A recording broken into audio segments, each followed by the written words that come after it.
സംഗീതവുമായിട്ട് ബന്ധപ്പെടാൻ ഇടയായത്?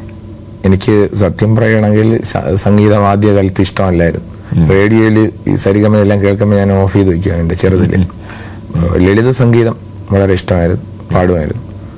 അങ്ങനത്തെ ആ ഒരു സാഹചര്യത്തിൽ ഒരു 10 വയസ്സുള്ള സമയത്താണ് ഞാൻ ഗുരുനെറ്റിയെ പരിചയപ്പെടുന്നത്. ഗുരുനെറ്റി ചൈതന്യതി അദ്ദേഹമാണ് എനിക്ക് ആദ്യമായിട്ട് ഈ ശാസ്ത്രീയ സംഗീതം എന്നുള്ള ഐഡിയ തരുന്നു.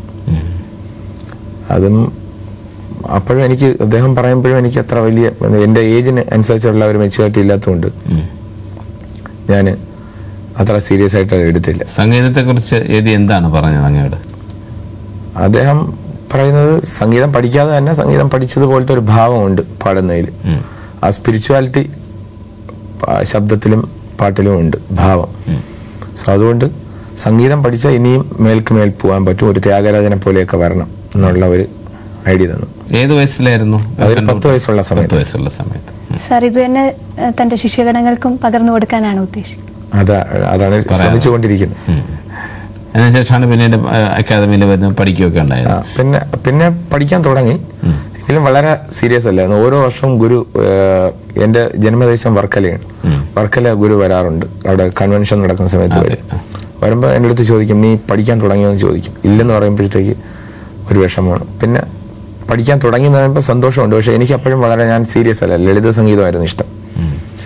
അങ്ങനെ കുറച്ച് വർഷങ്ങൾ പോയപ്പോൾ എവറി ടൈം ഗുരു ഇങ്ങനെ ചോദിക്കുന്നതിൽ എന്തോ ഒരു കാര്യമുണ്ട്. അദ്ദേഹത്തിന് അങ്ങനെ അദ്ദേഹത്തിനൊരു വിഷമം, ഒരു ഇതുണ്ടാവുന്നത് ഞാൻ ശ്രദ്ധിച്ചു.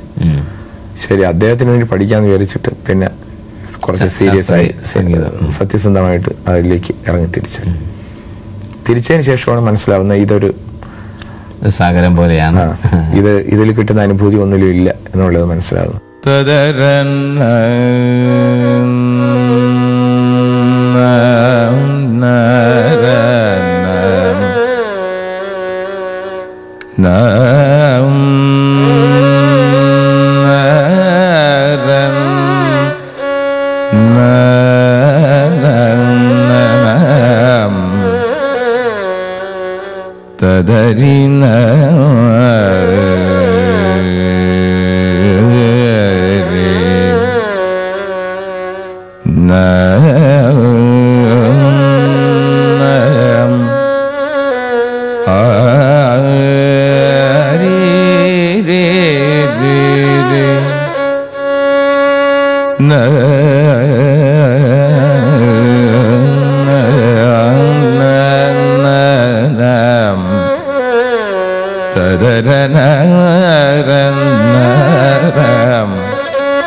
ഈ ഗുരുകുല സമ്പ്രദായത്തിൽ പഠിക്കാൻ പോയിട്ടുണ്ടല്ലോ, അത് ഈ അക്കാദമിയിലെ പഠനത്തിന് ശേഷമാണോ? അത് അക്കാദമിയിൽ ഗാനഭൂഷണം കഴിഞ്ഞ സമയത്താണ് ഊട്ടിയിൽ ഗുരുനെത്തിയ വന്ന് എവരി ഇയർ ഒരു മ്യൂസിക് സെമിനാർ നടത്തും. 30 ദിവസം എല്ലാ സംഗീത വിദ്വാൻമാരെയും വിളിച്ചിട്ട് ഒരു സെമിനാർ നടത്തും. ആ സെമിനാറിൽ ഞാൻ പാടുകയുണ്ടായി. ഗുരുവിന്റെ യൂണിവേഴ്സിറ്റി, ഗുരുവിന് സ്വന്തമായിട്ടൊരു യൂണിവേഴ്സിറ്റി ഉണ്ട് ന്യൂയോർക്കിൽ. അപ്പോൾ ആ യൂണിവേഴ്സിറ്റി എനിക്കൊരു യങ് മ്യൂസിഷ്യൻ ഒരു അവാർഡ് തന്നു, ഒരു സ്കോളർഷിപ്പ്. ഇഷ്ടമുള്ള ഗുരുവിൻ്റെ അടുത്ത് ആ കച്ചേരി, മ്യൂസിക് സെമിനാറിൽ നടന്ന കച്ചേരികളിൽ ഏറ്റവും നല്ല എനിക്കിഷ്ടപ്പെട്ട ആരാണോ അടുത്ത് പഠിക്കാൻ. അങ്ങനെ ഞാൻ അരിയക്കുടി സാറിൻ്റെ, അരിയക്കുടി രാമാനുജയങ്കർ സാറിൻ്റെ ശിഷ്യൻ ശേഷാദ്രി അയ്യങ്കർ എന്ന് പറഞ്ഞൊരു പാട്ടുകാരൻ പാടുകയുണ്ടായി. അദ്ദേഹത്തിനെ ഞാൻ തിരഞ്ഞെടുത്ത് അങ്ങനെ ഗുരു എനിക്ക് സ്കോളർഷിപ്പ് തന്നു. അങ്ങനെയാണ് ഞാൻ പഠിച്ചത്. ഈ ഗുരുകുല സമ്പ്രദായത്തിൽ പഠിക്കുന്ന ഒരു രീതിയും അക്കാദമിയിലെ ഒരു ക്ലാസിന്റെ ചിട്ടവട്ടങ്ങൾ നടക്കുന്ന പഠനവും തമ്മിൽ എന്ത് വ്യത്യാസങ്ങൾ ഉണ്ടാവും? ഗുരുകുലം എന്ന് പറയുമ്പോഴത്തേക്ക് അത് വ്യത്യാസമുണ്ട്. അത് താങ്കളുടെ അനുഭവത്തിൽ നിന്ന് എന്താണ്? അക്കാദമി എന്ന് പറഞ്ഞാൽ അതൊരു ഒരു ആക്ടിവിറ്റി പോലത്തെ ഒരു ഇത്, ഒരു അവിടെ സിലബസ് ഉണ്ട്, അവിടെ ടീച്ചേഴ്സ് ഉണ്ട്. ഓരോ അവറും ഒരു ടീച്ചർ വന്ന് പഠിപ്പിക്കുന്ന അവരുടെ ഡ്യൂട്ടി അവർ ചെയ്യുന്ന, സ്റ്റുഡൻസ് അവരുടെ ഇത് ചെയ്യുന്ന പോലത്തെ ഒരു ആക്ടിവിറ്റി.